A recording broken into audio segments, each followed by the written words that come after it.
Negotiations with Hamas are currently underway in Doha. The talks mediated by Qatar and the United States include discussions on a possible truce, a hostage exchange and terms for ending the war in Gaza. Netanyahu's office stated that any agreement to end the conflict must include the demilitarization of the Gaza Strip and the exile of Hamas leadership, according to reports. The current proposal involves the release of approximately 10 hostages in exchange for a ceasefire lasting up to 2 months and the release of some Palestinian prisoners. Hamas has proposed the release of 9 hostages in exchange for a 60-day ceasefire, the release of Palestinian detainees, and the daily entry of 400 humanitarian aid trucks into Gaza. At least 135 Palestinians have been killed in the past 24 hours, with strikes targeting refugee camps across the Strip. Meanwhile, Israel launched a new offensive named Operation Gideon's Chariots to pressure Hamas into releasing the remaining Israeli hostages. Iran has condemned the escalation, accusing Israel of committing war crimes and calling for international accountability. Officials now put the death toll in Gaza at 53,000 since October. Negotiations in Doha continue, but a final resolution remains uncertain. Dr. Punsara Amarasinghe, who's at the Kotawala Defense University. He's joining us all the way from Colombo. Appreciate you joining us. Well, 53,000 people since October 2023 is the count so far. Israel has its condition, but the fact of the matter is that 2 months is perhaps not enough to sustain peace in Gaza for the kind of numbers that we are seeing, which is the loss of life. It seems that more effort needs to be made by world leaders, perhaps even Donald Trump, whose focus is somewhere else today, on making sure that this conflict is resolved.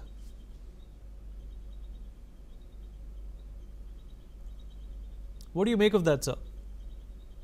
Yeah, I think as you clearly indicated that the 2 months has done nothing. And at the same time, we must understand both parties were quite adamant in their stances. And what is happening right now in the Middle East, the Hamas alacrity to come up with a ceasefire agreement which would last for 60 days should be understood in the context of Tel Aviv's decision to launch its mighty and the most exclusive military offensive in Gaza, which is known as the Gideon's Chariots. The Gideon's is a biblical figure, of course, and the Gideon's Chariot has made it thunder in Gaza Strip as the biggest grounding offensive since 7th of October.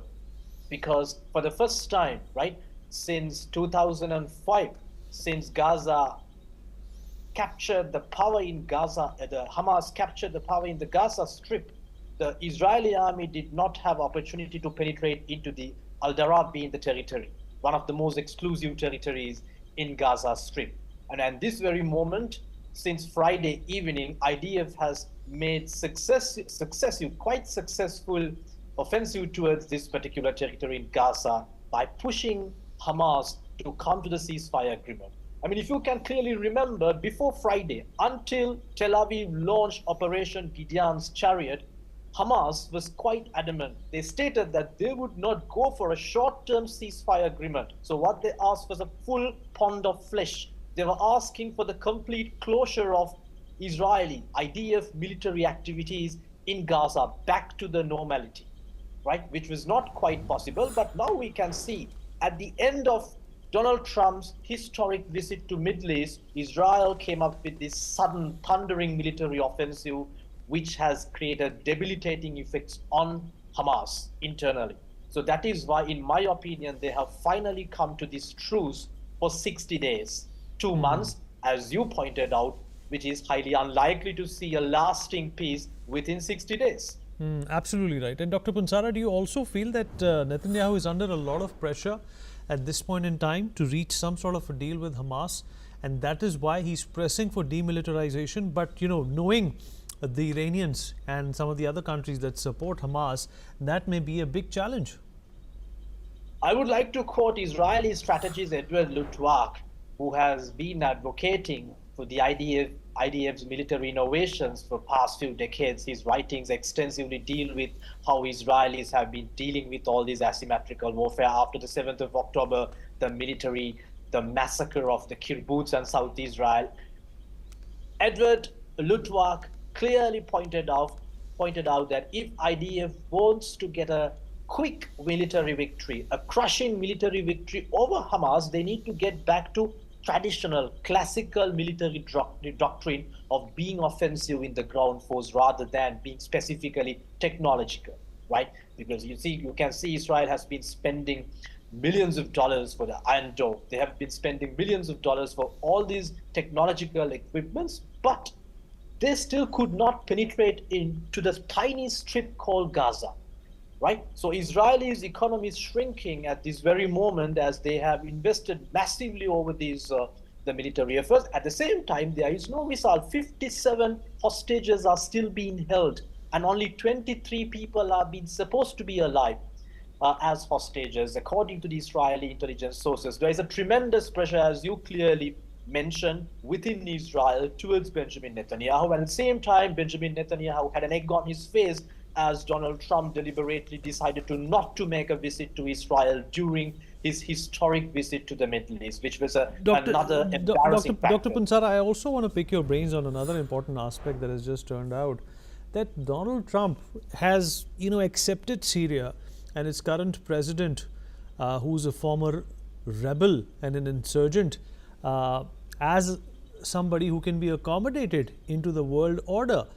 He believes in forgiving Syria and giving them a second chance. Do you think that this has also generated a lot of fillip and motivation in the Arab world, and that perhaps might work against Israel? I think so, because as we all know, Trump is quite unpredictable by nature. He says something today and he would do completely opposite thing by tomorrow. So that has been the fickle and volatile political realism of Donald Trump. But the Trump's indication towards Israel, towards the Assad's fallen regime of Damascus, the new regime of Syria, seems to be quite a promising deal for the Middle East. At the same time, as you mentioned, it contains certain repercussions for Israel, because Israelis always considered Americans as their biggest allies. To be very honest, people in Israel do believe Washington. People in Israel do believe Americans as their allies than Americans believe in the president and the administration in Washington, which has been the biggest reality of Israel since its inception. But the current geopolitical trajectory, in particular, Donald Trump's visit to Middle East and his motivation to forge ties with Gulf countries seems to be a bit of a blow on Israelis' foreign affairs architecture, in my point of view. Sir, appreciate you joining us. Thank you so much Thank you for your valuable time.